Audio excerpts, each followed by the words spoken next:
చదవండి. Exodus chapter 23 verse 28 to 30.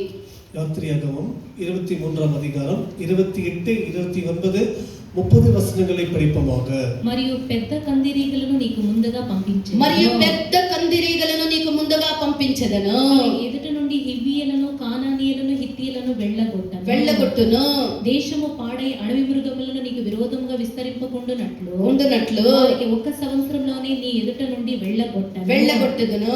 నీవు అభివృద్ధి పొంది ఆ దేశంను స్వాధీనపరచుకుని వరకు క్రమక్రమముగా వారిని నీ ఎదుట నుండి వెళ్ళగొట్టే ఒకేసారి వెళ్ళగొట్టును. క్రమముగా నీ యొద్ద నుండి వెళ్ళగొట్టుదును. அல்லேலூயா. தமிழ்ல உன் முகத்திற்கு முன்னின்று ஏவியரையும் கானானியரையும் ஏத்தியரையும் துரத்திவிட குலவிகளை உனக்கு முன்னே அனுப்புவேன். தேசம் பாழை போகாமலும் காட்டு மிருகங்கள் உனக்கு விரோதமாய் பெருகாமலும் இருக்கும்படி நான் அவர்களை ஒரே வருஷத்திற்குள்ளே உன் முன்னின்று துரத்தி விடாமல் நீ விருத்தி அடைந்து தேசத்தை சுதந்திரித்துக் கொள்ளும் வரைக்கும் அவர்களை கொஞ்சம் கொஞ்சமாய் உன் முன்னின்று துரத்தி விடுவேன். కొంచెంగా ఉన్ మున్నేలిருந்து துரத்தி விடுகிறேன். హల్లెలూయా. ఇక్కడ మనం కందిరీగల గురించి మనం చూస్తూ ఉన్నాము. మనం ఇంగే కులవిகளை பார்க்கிறோம். ఈ యొక్క కందిరీగలు మనకి దేన్ని మనకు తెలియపరుస్తూ ఉన్నది అంటే இந்த కులవిகள் நமக்கு எதை காட்டுகிறது என்று சொன்னால் మనకు తెలియకుండానే మనము ఎరగకయే మనలో అనేకమైనటువంటి దుష్ట గుణాలు మనం కలిగి ఉంటాము. நமக்கு தெரியாமலே நமக்குள்ள अनेक దుష్ట గుణங்களை வைத்துக் கொண்டிருப்போம். సముద్రం యొక్క లోతు, ఆకాశము యొక్క ఎత్తు ఎవరికి తెలియదు. பாருங்கள், இந்த సముద్రத்தின் ஆழமும் கூட சரி, இந்த வானத்தின் உயரம் கூட யாருக்குமே தெரியாது. సముద్రం యొక్క లోతైనను ఆ యొక్క ఆకాశం యొక్క ఎత్తు ఎవరికీ తెలియదు. இந்த సముద్రத்தின் ఆழமும் பிறகு வானத்தின் உயரம் யாருக்குமே தெரியாது. అదే విధముగా మనిషి యొక్క హృదయములో ఏమేమి దాగి ఉండునో ఎవరికీ కూడా తెలియదు. அதே விதமாய் மனிதன் హృదయத்துக்குள் என்னவெல்லாம் மறைந்திருக்குமோ யாருக்குமே தெரியாது. అయితే దేవుడు మనలో దాగి ఉండినటువంటి ప్రతి కార్యముని ఆయన బహాటముగా ఆయన చూసేటటువంటి దేవుడు. దేవుడు హృదయத்துக்குள் மறைந்திருக்கிற எல்லாவற்றையும் வெளியரங்கமாய் பார்க்கிறவராய் இருக்கிறார். మనలో ఉండినటువంటి ప్రతి చెడు స్వభావాన్ని ఆయన బహాటముగా ఆయన చూస్తూ ఉన్నాడు. நமக்குள் மறைந்திருக்கிற எல்லா பொல்லாத குணங்களையும் தேவன் வெளியரங்கமாய் பார்க்கிறார். ఆయన ఒక రోజు అది మనకు తెలియకుండానే ఆయన బయటికి తెచ్చినటువంటి దేవుడు. అவைகளை நமக்கு தெரியாமலே ஒரு நாள் வெளியே கொண்டு வருவார். ఇక్కడ మనం చదివినటువంటి ఈ వాక్యములో పెద్ద కందిరీగల గురించి మనం చూస్తూ ఉన్నాము. படித்த வசனத்தில் இந்த కులవిகளை பார்க்கிறோம். నీకు ముందుగా ఈ యొక్క కందిరీగలను పంపించెదను. உனக்கு முன்பாக இந்த కులవిகளை அனுப்புவேன் என்று கர்த்தர் சொல்கிறார். హివ్వీయులను, కానానీయులను, హిత్తీయులను వెళ్ళగొట్టును అని మనం ఈ యొక్క వాక్యములో చూస్తూ ఉన్నాము. அவைகள் அந்த కులవిகள் முன்னின்று அந்த ஏவியரையும் கானானியரையும் அவற்றையும் துரத்தி விடும்படி பண்ணுவேன் என்று கர்த்தர் சொல்கிறார். నీకు ముందుగా కందిరీగలను పంపించి నీ ఎదుట నుండి హివ్వీయులను, కానానీయులను, హిత్తీయులను వెళ్ళగొట్టదనని దేవుడు సెలవిస్తూ ఉన్నాడు.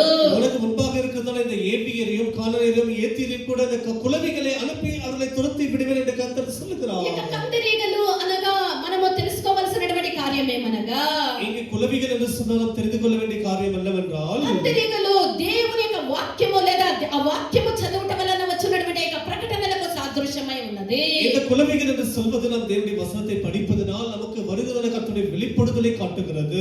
దేవుని యొక్క వాక్యమును ఆ వాక్యము ద్వారా కలిగినటువంటి యొక్క ప్రకటనల్ని యొక్క కందిరీగలు చూపిస్తూ ఉన్నది. தேவனுடைய வசனம் அதன் மூலமாய் வருகிறதான அந்த வெளிப்பாடை நமக்கு காட்டுகிறது. ఇక హివ్వీయులు, కానానీయులు, హిత్తీయులు అనగా ఇవి ఏమి అంటే இந்த ஏவியர்கள், கானானியர்கள், ஏத்தியர்கள் ఇవர்கள் யார் என்று ఇవి சொன்னால் మనలో ఉండేటటువంటి యొక్క దుష్ట స్వభావాలు, దుష్ట గుణాలకి సాదృశ్యమై ఉన్నది.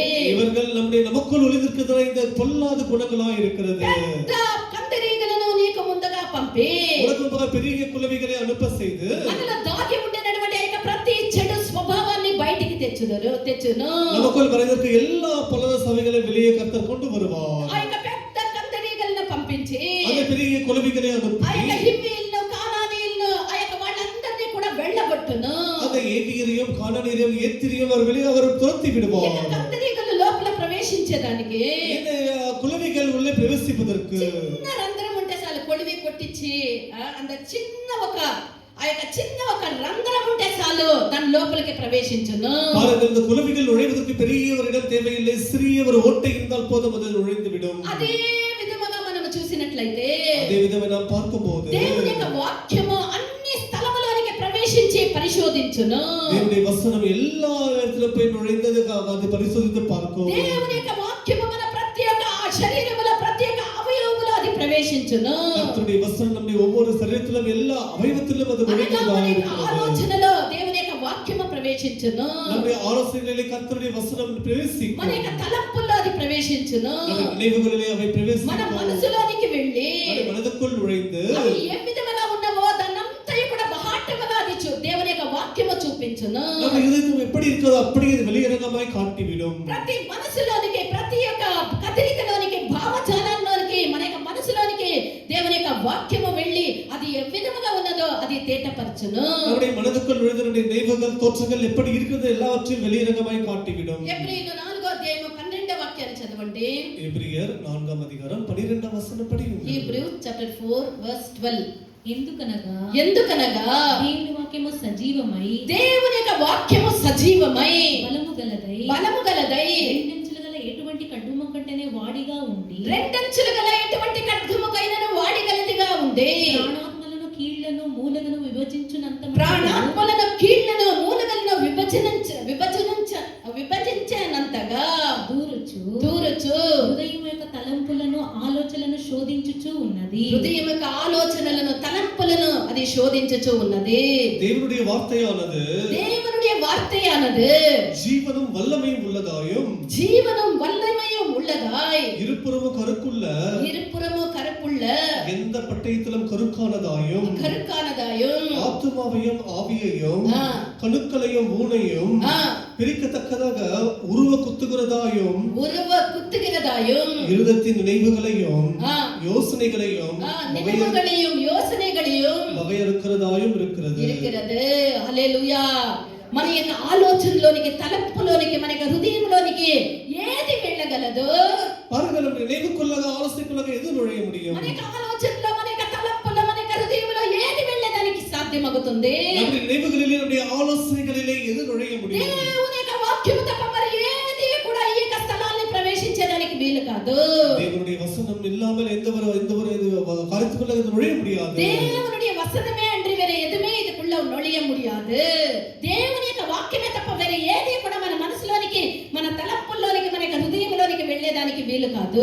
தேவனுடைய வசனமே அல்லாமல் வேற எதுவும் கூட இந்த இதயத்தின் நினைவுக்குள்ளே தோற்றத்துக்குள்ளே நுழைய முடியாது. దేవుని యొక్క వాక్యము ఏ విధముగా ఉన్నదని దేవుని యొక్క వార్త ఏ విధముగా ఉన్నది అంటే கர்த்தருடைய வசனம் எப்படி అది இருக்கிறது? రెండంచులు గల ఎటువంటి ఖడ్గము కంటేనే వాడిగా ఉన్నది. அது இருபுறம் கருக்குள்ளதான எந்த பட்டயத்திலும் கருக்கானதா இருக்கிறது. కావున అది మన ఆలోచనలోనికి మన తలంపుల్లోనికి మన హృదయంలోనికి దూరి అది ఏ విధముగా ఉన్నదని అది పరిశోధించును. ஆகியால் நம்முடைய ஆலோசனைக்குள்ளாக நம்முடைய நினைவுகளுக்குள்ளாக நுழைந்து அவைகள் எப்படி இருக்குது குறித்து அது పవిత్రముగా ఉన్నదా అపవిత్రముగా ఉన్నదా అనేది చూడగలదు. அது சுத்தமா இருக்கிறதா அசுத்தமா இருக்கிறதா நோக்கி பார்க்கும். మన విషయముని బయలుపరిచేది దేవుని యొక్క వాక్యమే. நம்மை குறித்து வெளிப்படுத்துவது கர்த்தருடைய మనలో దాగి வசனமாகும். ఉండినటువంటి చెడ్డ స్వభావాన్ని బయటికి తెచ్చేది దేవుని యొక్క వాక్యమే. நம்ம இதயத்துக்குள்ளாக மனிதனுடைய எல்லாவற்றையும் வெளிப்படுத்துவது தேவனுடைய வசனமாய் కొన్ని இருக்கிறது. సందర్భాల్లో మనలో ఏమేమి ఉందని మనకే తెలియకుండా ఉండును. சில நேரங்களிலே நமக்குள் என்ன இருக்குமோ நமக்கே ఆ தெரியாது. చెడ్డ స్వభావాలు ఏమేమి ఉన్నదో అది దేవుని యొక్క వాక్యము ద్వారానే మనం తెలుసుకునేదానికి వీలవుతుంది. அந்த கெட்ட சுபாவங்கள் என்ன இருக்கிறது என்று குறித்து தேவனுடைய வசனத்தின் மூலமாக நாம் தெரிந்து கொள்ள முடியும். దేవుని యొక్క వాక్యములో దాగి ఉండినటువంటి ఆ చెడ్డ స్వభావాన్నంతా బయటికి తెచ్చినప్పుడు தேவனுடைய வசனத்தின் மூலமாக அந்த கெட்ட சுபாவங்களை வெளியே கொண்டு வரும்போது వాటి విషయంలో మనం అజాగ్రత్తగా ఉండకుండా జాగ్రత్త వహించవలేను. அப்படிப்பட்ட விஷயத்தை குறித்து நம்ம அஜாக்கிரதை இல்லாமல் ஜாக்கிரதையா எச்சரிக்கையா இருக்க வேண்டும். వాటిని నశింప చేయుటకు మనం జాగ్రత్త వహించవలేను. அவைகளை அழித்து போடுவதற்கு நாம் எச்சரிக்கையா இருக்க దేవుని యొక్క வேண்டும். వాక్యం మనలో ఉండేటువంటి ఏ చెడు స్వభావాన్ని బయలుపరుస్తుందో వాటన్నిటిని మనం నశింప చేసే విషయంలో జాగ్రత్త గలవారమై ఉండాలి. கர்த்தருடைய வசனம் எந்தெந்த சுபாவங்களை நமக்கு வெளிப்படுத்துகிறதோ எல்லாவற்றையும் அழிப்பதற்கு நாம் மிகவும் எச்சரிக்கையா இருக்க வேண்டும். వాటిని నశింప చేసి వాటిని విడిచిపెట్టాలి.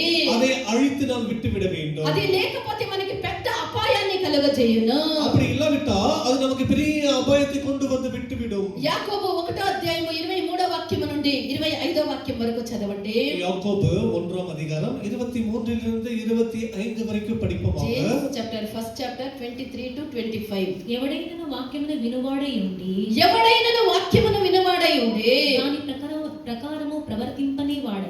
దాని ప్రకారము ప్రవర్తింపని వాడైతే అద్దములో తన సహజ ముఖమును చూచుకొని మనుషుని పోలి ఉన్నాడు. వాడు తను చూచుకొని అవతలికి పోయి తాను ఎట్టివాడో వెంటనే మర్చిపోవును గదా.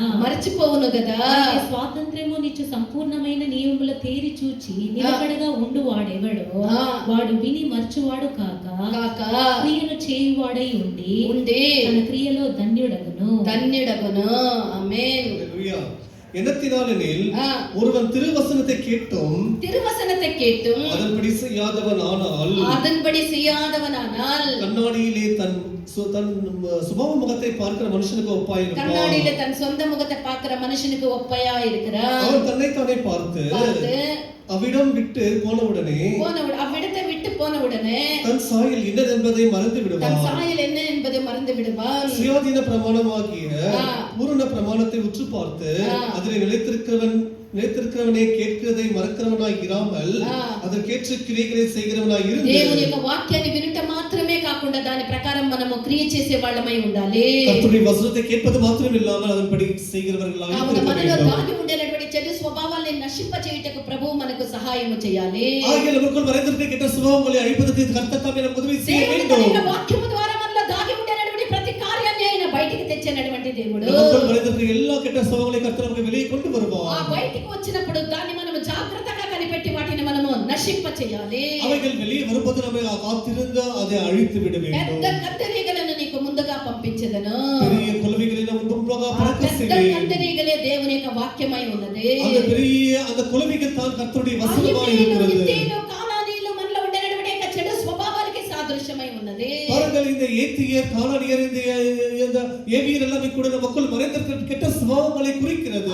చెడు స్వభావాలు దేవుని యొక్క వాక్యం వినినప్పుడు మనము ఆ వాటిని కనిపెట్టి వాటిని మన నుండి తొలగించాలి. கெட்ட சுபாவங்களை நாம் கர்த்தருடைய வசனத்தை கேட்டவுடனே நாம் எல்லாவற்றையும் நம்மை விட்டு விலக்கி விட வேண்டும். దేవుని యొక్క సన్నిధానములో మనల్ని తగ్గించుకున్నప్పుడే మనలో ఉండేటువంటి కొరతల్ని మనం గ్రహించగలము. దేవుని సముద్రத்தில் நம்மை தாழ்த்திக் கொள்வது மாத்திரமே நம்முடைய குறைகளை அறிய முடியும். నేను సరిగా ఉన్నాను, నాకేమీ లేదంటే దేవుని యొక్క వాక్యముని నిరాకరించే వాళ్ళమగుదుము. ஐயோ, எனக்கு எல்லாம் சரியா இருக்கு, ஒன்றுமில்லை என்று சொல்லுவோம் என்று சொன்னால் நாம் கர்த்தருடைய வசனத்தை தள்ளிவிடுவர்களாய் இருப்போம். పరలోక రాజ్యము అనగా అది ఏమే? கர்த்தருடைய பரலோக ராஜ்யம் என்று சொன்னால் కానాను లేదా పరలోక రాజ్యము అనగా ఏమి అంటే பரலோக ராஜ்யம் என்று சொன்னால் అది కళంకమైనను ముడతైనను అట్టిది మరి ఏదైనాను లేనటువంటి మహిమ కలిగినటువంటి సంఘము దేవాది దేవుడు నివసించినటువంటి యొక్క స్థలమై ఉన్నది. அது கலகமில்லாமல் பரிசுத்தமாய் இருக்கிற மாசுத்தத்தான பரிசுத்த நகரம் தேவனுடைய பரிசுத்த சபை வசிக்கிற ஒரு இடமா இருக்கிறது. దేవుడు నివాసము చేసినటువంటి స్థలమే పరమ కానాను. கர்த்தர் வசிக்கிற இடம் தான் பரம கானானாய் இருக்கிறது. అక్కడికి మనము వెళ్ళవలేనంటే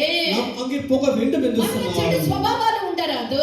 அங்கே கெட்ட சுபாவங்கள் இருக்க கூடாது. మనలో ఏ ఒక్క దుష్ట స్వభావము మనలో ఉండరాదు. நமக்குள் எந்த கெட்ட சுபாவங்களும் இருக்க கூடாது. మనము దేవుని యొక్క పరమ కానానుకు పిలువబడిన పరమ దేశమునకు పిలువబడినటువంటి ప్రజలమై ఉన్నాము. நாமெல்லாம் பரம கானானுக்கு தேசத்துக்கு அழைக்கப்பட்ட ஜனங்களாய் இருக்கிறோம். దేవుని యొక్క పరిశుద్ధాత్మ అభిషేకము ద్వారా నడిపింపబడి கர்த்தருடைய ஆவியினாலே நாம் நடத்தப்பட்டு పూర్ణత నుండి పూర్ణతకు మనము సాగిపోయి பூர்ணத்திலிருந்து பரிபூர்ணத்துக்கு நாம் ఆఖరికి మన యొక్క పరమ కానానైనటువంటి దేవుని యొక్క రాజ్యములో మనం ప్రవేశించాలి. கடைசியிலே பரம கானானுக்கு தேவனுடைய ராஜ்யத்தில் நாம் பிரவேசிக்க வேண்டும். మనం ఆ పరమ కానానులోనికి ప్రవేశించవలేనంటే நாம் அந்த பரம கானானிலே பிரவேசிக்க வேண்டும் என்று சொன்னால் మన మనస్సు మన యొక్క హృదయము అన్నీ కూడా శుద్ధముగా ఉండవలేను. நம்முடைய மனது நம்முடைய நினைவுகள் தோற்றம் எல்லாமே நினைவு எல்லாம் பரிசுத்தமாய் இருக்க வேண்டும். ప్రియమైనటువంటి దేవుని యొక్క బిడ్డ, మన దేవుని నీ పరిశుద్ధత యొక్క పరిమాణము ఏ విధముగా ఉన్నది? పరిశుద్ధத்தின் அளவு எவ்வளவு నీ పరిశుద్ధత యొక్క పరిమాణము ఏ విధముగా ఉన్నది? నిన్ను నువ్వే వివేచించి చూసుకునము. నీ పరిశుద్ధத்தின் அளவு எவ்வளவு எப்படியா இருக்கிறது குறித்து நீ அளந்து பார்க்க வேண்டும். దేవుని యొక్క వాక్యములో మనము చూడగా అనేక నియమాల గురించి మనము చూస్తూ ఉన్నాము. கர்த்தருடைய வசனத்தின் மூலமாய் பார்க்கும்போது பல கட்டளைகளை குறித்து நாம் பார்க்கிறோம். పలు నియమాల గురించి వేదములో మనము చూడవచ్చు. పల నియమங்களை குறித்து మనసాక్షి యొక్క నియమము, మనసాక్షి యొక్క నియమము, మనసాక్షిలో నియమము, ధర్మశాస్త్రం యొక్క నియమము, పరిశుద్ధ వేదగ్రంథంలో నియమము இருக்கிறது. ఆత్మ యొక్క నియమము, ఆవి నియమము, మరణం యొక్క నియమము, మరణతి నియమము, అనేక నియమాల గురించి మనము చూస్తూ ఉన్నాము. இப்படிப்பட்ட பல விதமான நியமங்களை குறித்து நாம் பார்க்கிறோம். అన్ని నియమాల కంటే మించినదే ఆత్మ యొక్క నియమము. எல்லாவற்றை பார்க்கிற మనసాక్షి குறித்த நியமம் தான் அது உன்னதமாய் இருக்கிறது. ఆత్మ నియమము ఏమని చెప్తూ ఉన్నది? இந்த మనసాட்சி என்னவென்று சொல்லுகிறது? నీ సహోదరుని ద్వేషించిన చేసినప్పుడే నువ్వు నరహంతకుడు అయితివి అనే ఆత్మ యొక్క నియమము మనకు తెలియపరుస్తూ ఉన్నది. பாருங்கள் நம்முடைய சகோதரனை பகைக்கும் போது நீ கொலைபாதகனாய் மாறி இருக்கிறாய் నువ్వు என்று హత్య மனசாட்சி చేయ- சொல்லுகிறது. నువ్వు హత్య చేయాల్సినటువంటి అవసరము లేదు. நீ ஒருவரை கொலை செய்ய வேண்டிய அவசியம் ఆత్మ இல்லை. యొక్క నియమము ప్రకారము నువ్వు నీ సహోదరుని ద్వేషించినప్పుడే నువ్వు హత్య చేసిన వాడవగదువు. நீ சகோதரனை பகைத்த பொழுது நீ அவனை கொலை செய்தவனாய் மாறி కావున விடுவாய். దేవుని పిల్లలమైనటువంటి మనము ఎవరిని ద్వేషించకూడదు. கர்த்தருடைய பிள்ளைகள் நாம் யாரையும் பகைக்க கூடாது. ద్వేషించుట పాపము. பகைப்பது என்பது பாவமாய் இருக்கிறது. మనము ద్వేషించుట పాపమై ఉన్నది. நாம் பகைப்பது பாவமாய் இருக்கிறது. కొందరిని చూస్తే దేవుని యొక్క సన్నిధానములో కొందరిని చూస్తే మనము స్తోత్రము చేయము. சிலரை நம்ம தேவ சமூகத்தில் பார்த்தாலும் கூட சிலரை பார்த்து ఇంకా ஸ்தோத்திரம் செய்ய కొన్ని సందర్భాల్లో மாட்டோம். మనం చూసి చూడనట్టుగా వెళ్ళిపోతూ ఉంటాము. சிலரை பார்க்காத மாதிரி ఈ దేవుని యొక్క போய்விடுவோம். హృదయములో వాళ్ళని మనం ద్వేషించేటటువంటి కార్యమై ఉన్నది. இவைதான் நம்முடைய இதயத்திலே அவர்களை பகைக்கிற காரியமாய் ఆత్మ இருக்கிறது. నియమం ప్రకారం ఇది పాపమై ఉన్నది. பாருங்கள் இந்த ஆவியின் கட்டளைப்படி இது பாவமாய் యేసు ప్రభు இருக்கிறது. ఏమని చెప్తూ ఉన్నారు? இயேசுவானவர் என்ன యోహాను சொல்லுகிறார்? సువార్త 14వ అధ్యాయం 30వ వాక్యము. யோவான் சுவிசேஷம் 14వ அதிகாரம் 30వ వచనం. యోహాను సువార్త 14వ అధ్యాయం 30వ వాక్యము. ఈ లోకాధికారి వచ్చుచున్నాడు, ఈ లోకాధికారి వచ్చుచున్నాడు, నాతో వానికి సంబంధం ఏమీయూ లేదు. నాతో వానికి సంబంధం ఏదియూ లేదు. హల్లెలూయా. యేసు ప్రభు చెప్పినప్పుడు ఇదిగో తమిళ్ల இதோ இந்த உலகத்தின் அதிபதி வருகிறார். இதோ இந்த உலகத்தின் அதிபதி வருகிறான். அவனுக்கு என்னிடத்தில் ஒன்றும் இல்லை. அவனுக்கு என்னிடத்திலே ஒன்றுமே இல்லை. హల్లెలూయా. ఇదిగో ఈ లోకాధికారి వచ్చుచు ఉన్నాడు, అతనికి సంబంధించినది నా యొద్ద ఏమీ లేదని యేసు ప్రభు చెప్పిరి. இதோ உலகத்தின் அதிபதி வருகிறான், அவனுக்கு சம்பந்தப்பட்டது என்னிலே ஒன்றும் இல்லை. ఆ లోకాధికారి వచ్చుచున్నాడు అనగా ఏమది? இந்த உலக அதிபதி வருகிறான் என்று சொன்னால் என்ன? అది శరీరాశ, அது சரீரத்தின் ஆசையாய் అది இருக்கிறது. నేత్రాశ, அது கண்களின் இச்சை. అది జీవపు యొక్క డంబము కలిగించినటువంటి అధికారి వచ్చుచు ఉన్నాడని అర్థము. அந்த ஜீவத்தின் பெருமையா இருக்கிறது. அப்படிப்பட்ட காரியம் அதிபதி வருகிறார் என்ற அர்த்தத்தை குறிக்கிறது. లోకాధికారి వచ్చుచు ఉన్నాడు అనగా இந்த உலக அதிபதி வருகிறார் என்று వాడు ఏదో ఒక சொன்னால் రూపాన్ని ధరించుకొని వచ్చుట కాదు. அவர் எல்லா கிருபையும் தரித்து கொண்டு வருவதல்ல. శరీరాశ, சரீரத்தின் ஆசை, నేత్రాశ, கண்களின் இச்சை, జీవపు డంబము అన్న కలుగు చేయనటువంటి అధికారి వస్తూ ఉన్నాడని అర్థము. ஜீவத்தின் பெருமையை உண்டு பண்ணுகிறதுனா அந்த அதிகதி வருகிறான் என்று தான் அர்த்தம். నాతో వానికి ఏమీ సంబంధము లేదు అని యేసు ప్రభు చెప్తూ ఉన్నాడు. அவனுக்கு என்னிடத்திலே ஒன்றும் இல்லை என்று அவர் இயேசு சொல்லுகிறார். అనగా దీని యొక్క అర్థం ఏమనగా, அப்படி என்றால் இதனுடைய அர்த்தம் నాకు என்ன? నేత్రాశ లేదు, என்னிடத்திலே నాకు கண்களின் ஆசை இல்லை, శరీరాశ లేదు, శరీరத்தின் ఇచ్చ నాకు இல்லை, జీవపు యొక్క డంబము లేదని అర్థము. எனக்குள்ள அந்த ஜீவனத்தின் பெருமை இல்லை என்று నాలో ఏ அர்த்தம். పాపము లేదని ధైర్యముగా యేసు ప్రభు చెప్పే. என்னிடத்தில் எந்த பாவம் இல்லை என்று இயேசு தைரியமாய் சொல்லி ఈ இருக்கிறார். లోకాధికారికి సంబంధించినది ఏది నా యొద్ద లేదని యేసు ప్రభు చెప్పిరి. இந்த உலகாதிபதி வருவதோடு சம்பந்தப்பட்டது இதிலே ஒன்றும் இல்லை என்று இயேசு சொல்லி ఆయన இருக்கிறார். ధైర్యముగా ఈ యొక్క కార్యాన్ని చెప్పే. இயேசு தைரியமாய் இதை சொல்லி இருக்கிறார். మనవలే మనిషి వలె ఆయన అన్ని విధములుగా శోధింపబడే. இயேசு இந்த மனிதனை போலவே எல்லா விதமாய் சோதிக்கப்பட்டு ఆయన శోధనలో శోధింపబడిన తర్వాత அவர் எல்லா சோதனைகளிலும் சோதிக்கப்பட்டு ఆయన జయము పొంది సింహాసనములో అనగా సియోనులో ఆయన మూలరాయిగా మారి ఉన్నాడు. அவர் எல்லாவற்றையும் ஜெயித்து அவர் சிங்காசனத்திலே அவர் மாறி இருக்கிறார். సియోనులో ఆయన మూలరాతిగా మారి ఉన్నాడు. அவர் சிலுவையிலே மூலக்கல்லாய் மாறி இருக்கிறார். మనము కూడా యేసు ప్రభు చెప్పిన విధముగా நாமும் கூட இயேசு சொன்ன விதமாகவே మనము చెప్పగలమా? நாம் சொல்ல முடியுமா? నాలో ఏ లోక సంబంధమైనటువంటి శరీరాశ, నేత్రాశ, జీవపు డంబము లేదని మనం ధైర్యముగా చెప్పగలమా? ஐயோ, என்னிலே இயேசு சொன்னது போலவே எனக்குள் கண்களின் இச்சை இல்லை, ஜீவனத்தின் பெருமை இல்லை, இந்த மாம்சத்தின் இச்சை இல்லை என்று சொல்ல முடியுமா? ఒకవేళ ఇప్పుడు నువ్వు చెప్పే కాకపోయినా ஒருவேளை இப்போது உன்னால் சொல்ல முடியாமல் போனாலும் నిశ్చయముగా నీ మరణమునకు ముందు நிச்சயமானுடைய மரணத்துக்கு ఈ యొక్క முன்பாக వాక్యాన్ని వింటూ ఉండేటువంటి ఈ క్షణములోనే இந்த வசனத்தை கேட்கிற இந்த நொடியில் మనకు முதற்கொண்டு రూపాంతరము చెందేదానికి ముందుగా அவர் இமைப்பொழுதே அவருடன் செல்வதற்கு முன்பாக మనకు నేత్రాశ, శరీరాశ, జీవపు డంబము లేదు, నాలో ఏ పాపము లేదు అని ధైర్యముగా చెప్పినటువంటి ఒక శుద్ధ మనసాక్షిని మనం కలిగి ఉండాలి. ஐயோ, எனக்குள் இந்த கண்களின் இச்சை இல்லை, இது மாம்சத்தின் இச்சை இல்லை, ஜீவனத்தின் பெருமை இல்லை என்று தைரியமாய் சொல்லுகிற அளவுக்கு మనలో நாம் மாற ఉండేటువంటి வேண்டும். ప్రతి చెడు స్వభావాన్ని ఇతరుల్లో ఉండేదాన్ని కనిపెట్టేదానికి చాలా క్విక్ గా చాలా మనము త్వరితముగా ఉంటాము. ఇతరుల్లో ఉండేదాన్ని కాదు, మనలో ఉండేటువంటి చెడు గుణాలని మనం కనిపెట్టాలి. நாம் மற்றவர்களுக்கு இந்த குறைகளை கண்டுபிடிப்பதில் மிகவும் துரிதமாக இருப்போம். ஆனால் நமக்குள் இருக்கிற அந்த குற்றங்களை முதலாவது கண்டுபிடிக்க మన చెడు வேண்டும். స్వభావాలన్నిటినీ కూడా మనము ఒప్పుకోలు చేసి వదిలిపెట్టాలి. நம்முடைய எல்லா துர்குணத்தையும் எல்லாவற்றையும் தேவ சமூகத்திலே அறிக்கை అప్పుడే பண்ணி விட்டு నిన్ను விட வேண்டும். పీడించేటటువంటి ప్రతి చెడు ఆత్మ, ప్రతి దుష్ట ఆత్మ నిన్ను వదిలిపోవును. அப்பொழுது உன்னை பிடித்து அலைக்கழிக்கிற எல்லா பொல்லாத ஆவிகள் உன்னை ఆ விட்டு దుష్ట விலகி ఆత్మ போகும். నిన్ను వదిలిపోవునప్పుడు నీ శరీరములో స్వస్థత శీఘ్రముగా లభించును. அந்த பொல்லாதாவிகள் விட்டு விலகி போதவனுக்கு சுகம் சீக்கிரமாக கிடைக்கிவிடும். మనలో ఎటువంటి దుష్ట స్వభావం ఎవరి మీదనో మనకు విరోధము మనకు ఉండరాదు. நமக்குள்ள இந்த துர்குணமாகிலும் சரி யாருக்கும் விதமாக நமக்கு இந்த பகையானது இருக்கவே கூடாது. మనము ఎవరి మీదనో ద్వేషం మనం పెంచుకోరాదు. யார் மீது நம்ம பகையை வளர்த்துக் கொள்ளவே మన கூடாது. హృదయమును శుద్ధముగా మనం కాపాడుకోవాలి. நம்ம இருதயத்தை சுத்தமாய் பாதுகாத்துக் கொள்ள வேண்டும். హృదయ శుద్ధి గలవారు ధన్యులు, వాళ్ళు దేవుణ్ణి దర్శించెదరు. இருதயத்தில் சுத்தமுள்ளவர்கள் பாக்கியவான்கள், அவர்கள் கர்த்தரை தரிசிப்பார்கள். ఇంత బ్రతికి దేవుణ్ణి దర్శించలేదంటే మనలాంటి దౌర్భాగ్యలే లేదు.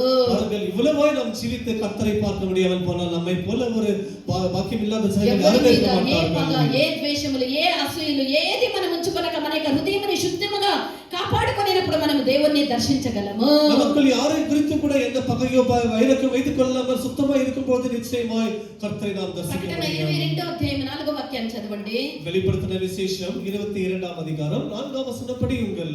ఆయన దాసులు ఆయనను సేవించుచు, ఆయన దాసులు ఆయన్ని సేవించుచు, ఆయన ముఖ దర్శనము చేయుచు ఉందురు. ఆయన ముఖ దర్శనమును చేయుచు ఉందురు. அவருடைய ஊழியக்காரர் அவரை சேவித்து அவருடைய ஊழியக்காரர் அவரை சேவித்து அவருடைய சமூகத்தை தரிசிப்பார்கள். அவருடைய சமூகத்தை దర్శిப்பார்கள். ఆమేన్. పాత నిబంధన కాలములో మనము శ్రేష్టమైనటువంటి వ్యక్తిగా మోషేని మనం చూడగలము. இந்த பழைய ஏற்பாட்டு காலத்திலே ஒரு மிகுந்த சிறந்த மனிதர் என்று சொன்னால் அவரை மோசேயை நாம் பார்க்கலாம். ఎందుకు మోషే అంత ఒక విశేషమైనటువంటి వ్యక్తి అంటే எதற்கு இந்த மோசே அவ்வளவு ஒரு சிறப்பான మోషే மனிதர் என்று சொன்னால், మరణించినప్పుడు மோசே மரித்த போது స్వయాన దేవుడే మోషేని వచ్చి పాతి పెట్టే. தேவனை இறங்கி வந்து மோசேவை அடக்கம் பண்ணினார். మోషేని పాతి పెట్టినది స్వయాన దేవుడే. பாருங்கள், மோசேவை அடக்கப்பட்டது தேவனாய் இருக்கிறார். అంతటి అంత గొప్ప వ్యక్తి అయినటువంటి మోషే కూడా దేవుణ్ణి ముఖాముఖిగా ఆయన దర్శించలేదు. பாருங்கள், அவ்வளவு தேவனுக்கு பிரியமாக இருந்த மோசே கூட கர்த்தரை முகமுகமாய் தரிசிக்கவில்லை. దేవుని చూడాలని ఆశ కలిగినటువంటి మోషే దేవుని యొక్క వెనుక భాగాన్ని మాత్రమే చూసే. கர்த்தருடைய முகத்தை பார்க்க வேண்டும் என்று ஆசைப்பட்டது மோசே அவருடைய முகத்தை பார்க்கவில்லை. మోషేకు దేవుడు தான் பார்க்கிறார். మోషేకు దేవుడు తన యొక్క ముందు భాగాన్ని మరుగు చేసే. தேவன் தன்னுடைய முகத்தை மோசேவுக்கு மறைத்தார். ఎందుకు దేవుడు మోషేకు తన యొక్క ముందు భాగాన్ని మరుగు చేసిరి అంటే, எதற்கு தேவனானவர் மோசேக்கு தன்னுடைய முகத்தை மறைத்தார்? ప్రియమైనటువంటి దేవుని యొక్క బిడ్డ, దేవుని பிள்ளை, పరిశుద్ధాత్మ పొందినటువంటి మహిమ కలిగినటువంటి సంఘమైనటువంటి మనకు తన యొక్క మహిమ కలిగినటువంటి ఆ యొక్క ముందు భాగాన్ని చూపు నిమిత్తము మోషేకు కూడా దేవుడు తన యొక్క ముందు భాగాన్ని చూపించలేదు. இந்த மகிமை பொருளான தேவனுடைய பரிசுத்த சபையாக மனவாட்டியாக நமக்கு அந்த முகத்தை காட்டும்படியாக మనకు అంత గొప్ప భాగ్యాన్ని దేవుడు మనకు అనుగ్రహించి ఉన్నారు. தேவன் நமக்கு அவ்வளவு பெரிய முகத்தை கொடுத்திருக்கிறார். మనం అలాగైనట్లయితే அப்படி என்று சொன்னால் మనలో ఏ స్థాయి, ఇంతవరకు మనలో ఏ స్థాయి ఉన్నది, அப்படி என்றால் நமக்குள் எந்த சாயல் இருக்கிறது? మనం ఇంకా ఏ స్థాయికి మనం హెచ్చించబడాలి? நாம் இன்னும் எந்த நிலைமைக்கு உயர்த்தப்பட வேண்டும்? మనల్ని మనమే విమర్శించి చూసుకోవాలి. நாமே நாம் అనుదినము దేవుని యొక్క వాక్యమును చదివినప్పుడు ஒவ்வொரு நாளும் கர்த்தருடைய வசனத்தை దాన్ని చదివి వదిలిపెట్టేది కాదు, దాన్ని చదివి దాని ప్రకారం మనం జీవించేదానికి మనము మనల్ని శుద్ధీకరించుకునే దానికి, దాన్ని అనుసరించి జీవించేదానికి మనం అలవాటు చేసుకోవాలి. கர்த்தருடைய வசனத்தை படித்து விட்டுவிடுவது மாத்திரமில்லாமல் அதை நாம் பின்பற்றி நடந்து దేవుని యొక్క వాక్యము అనేటువంటి వాక్యము ద్వారా ఉతుకు స్నానమును చేసుకొని మనల్ని పరిశుద్ధపరచుకోవాలి. தேவனுடைய வசனம் என்றாத ஞானசத்துவமாக நம்மை பரிசுத்தம் செய்து கொள்ள మనల్ని வேண்டும். పరిశుద్ధపరచుకొని దేవుని యొక్క సన్నిధానములో ఆయన వచ్చినప్పుడు ఆయన్ని దర్శించేదానికి మనం సిద్ధపడి ఉండాలి. நம்மை பரிசுத்தம் செய்து கொண்டு கர்த்தர் வரும்பொழுது அவரை தரிசிப்பதற்கு நாம் ஆயத்தப்படுத்திக் கொள்ள ఆయన வேண்டும். దర్శించి ఆయన యొక్క రాజ్యములో యుగాయుగములో ఉండేదానికి దేవుడు మనకి ఎంత గొప్ప మహిమకర భాగ్యకర జీవితాన్ని దేవుడు అనుగ్రహించి ఉన్నాడు. அவர் முகத்தை தரிசித்து அவர் யுகயுகமாய் கர்த்தரோட ஜீவிதத்திற்கு தேவன் நமக்கு இவ்வளவு பெரிய பாக்கியத்தை ఆ கொடுத்திருக்கிறார். జీవితానికి దేవుడు మనల్ని ఆయన కృప ద్వారా సిద్ధపరచుదురుగాక. அந்த மகிமையுள்ள ஜீவித கர்த்தர் எல்லாரையும் கிருபை கொடுத்து அவரை ஆசீர்வதிப்பார்.